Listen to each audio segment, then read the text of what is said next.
guys, it's Carter. Welcome back to the team. Hope you guys are all having a great and amazing day today. In today's video, we are going to be talking about the top 5 swing trading mistakes to avoid. I hope you guys all enjoy this video. If you guys do, hit that like button and subscribe. If you guys don't know who I am, my name is Carter and I've been a full-time swing trader for about 6 years, and we just released a brand new swing trading course. I'll put it down below. Check it out. We're doing a Black Friday sale, so check it out down below. Let's dive into this. I hope you guys enjoy it. Hit that like button and subscribe if you guys do, so let's jump into this. Now, one of the most common questions I get asked on this channel is, Carter, hey, what are some beginner mistakes that I need to avoid? I just started out swing trading. How can I be more successful? And what are some mistakes that you would recommend avoiding? So the first mistake that I constantly see almost every single day is people swing trading too early. And what do I mean by this? Well, in general, most people find it very, very easy to buy stocks. They have this illusion that swing trading is going to be easy, a get rich quick scheme, and you're going to be a millionaire and driving your Lamborghini tomorrow. Well, swing trading, it's very, very, very, very, very difficult. Actually, 90% of swing traders actually fail. Now, one of the most common reasons I think that these people fail is because they think it's easy, and honestly, they start too early. Brokers nowadays make it very, very simple to open up an account, fund it, and start trading all within probably an hour, which is incredible. It's great because you can start buying and selling stocks, but on the flip side, it makes it really easy to just hop in that driver's seat and start investing and trading, and you don't even know what you're doing. Now, my recommendation, before you guys even fund your account or even think about funding your account, I would recommend paper trading. Now, paper trading is using simulated money to develop a strategy and develop a game plan so you have a general idea of what you're doing. The best approach that I could give you when it comes to swing trading or trading in the market is, imagine if you're a football team and you don't have a playbook. Do you think you're going to win the game? No. You may get lucky a couple of times with a couple of big time plays, but overall, you're gonna lose. And that's the same approach I have with swing trading. Yes, you could buy and sell a stock and make a couple bucks, but to do it consistently, you do have to have a strategy or at least a game plan. Paper trade, my recommendation, anywhere from 6 months to a year to develop that strategy. The second thing that I see constantly with swing trading is too much emotion. Now, what I mean by this is when traders lose, because we all lose, you know, it's very, very common to lose money. The most common thing I see new traders do is think, how can I win this back? How can I get this back? How can I do this? And then they start making terrible trades. They're emotionally invested into it, and they're just on a recipe for disaster. Now, this is where having a trading plan is going to be super, super beneficial, because you're not going to be emotionally tied to any stocks.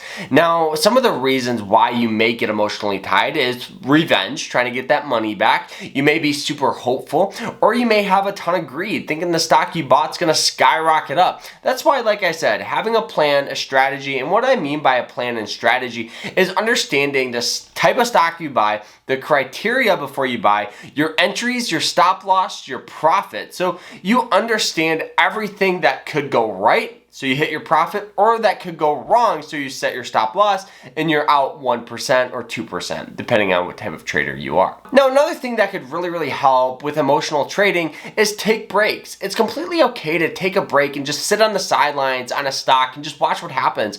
If you're unsure and you're not sure if you should hop in, or you don't know what's going on, it's completely okay to sit on the sidelines, or maybe even go back to your paper trading account and practice and work on that type of strategy for that stock. The third thing that I see time after again, before we jump into that, hit that like button and subscribe, and don't forget to check out my swing trading course. But the third thing that I see most swing traders actually do is failing to learn from mistakes. Like I said, we lose money swing trading.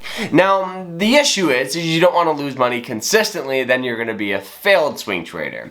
Now, what I see most failed swing traders do is they lose money and they never review their trades. They never look back at what went wrong. And honestly, this is a terrible thing to do. Like I said, treat it like a football game. I was a football player in school. So anytime you did something bad, you went back and you looked at film, and you could see what went right and you could see what went wrong, so you could be a better player. With swing trading, you have to do the exact same thing. When you lose money or when you make money, always review your trades, look at what happened, look at what went right and what went wrong so you can be a better trader and implement those things into your strategy and game plan. The fourth thing that I see time after again with swing trading is people chasing stocks. I know this is a big one.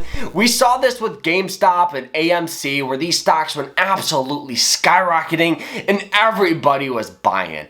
Now, all those people that bought in super low and sold super high, congrats. But for 90% of you that bought pretty much at all-time highs, I'm sorry, because now you're out on your money. And that's the thing with swing trading is you can easily get caught up in that hype, in that FOMO, in the fear of missing out, and you never want to chase opportunity. And that's where having a very strict and dialed in strategy and game plan is going to be super beneficial because you're going to have certain criteria before you guys even look at stocks, before you even buy stocks, and your entries and your exits and your profits and all that stuff. So never chase opportunity, always look at the stocks you're buying and if they meet your plan and strategy. The fifth and final thing that I see time after again with swing trading, and one of the biggest mistakes that I think people and traders should avoid, is they don't trade the trend.